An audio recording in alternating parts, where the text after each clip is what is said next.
азыр шаарларда болобу, айылдарда болобу, билимдүүсү деле, билимсизи деле башка улуттун кийимин кийип, көчө кыдырып, динди айтып жүргөнүн көрүп жүрөбүз. Баарыбыз күбө болуп атабыз ага.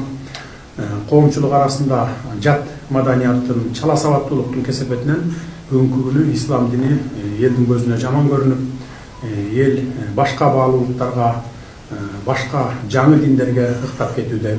Албетте бар эмес, эми саналуу бир бөлүгү ошондой болуп атканына күбө болуп атабыз. Өткөндө өзүңүздөр күбө болдуңуздар.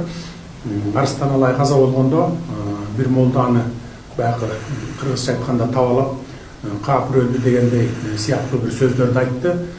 Бул абдан жат көрүнүш, бул туура эмес таптакыр. Пендесинин Кудай өзү билет, кимиси каапыр, кимиси мусулман экенин. Аны биз пенделер бири-бирибизди сен каапыр, мен мусулман деп мындай күнөөлөгөнгө эч кандай акыбыз да жок. Муну менден жакшы билесиздер. Дагы бирөөсү айтат, аялдын эти көрүнсө базарда эт кымбаттайт деп.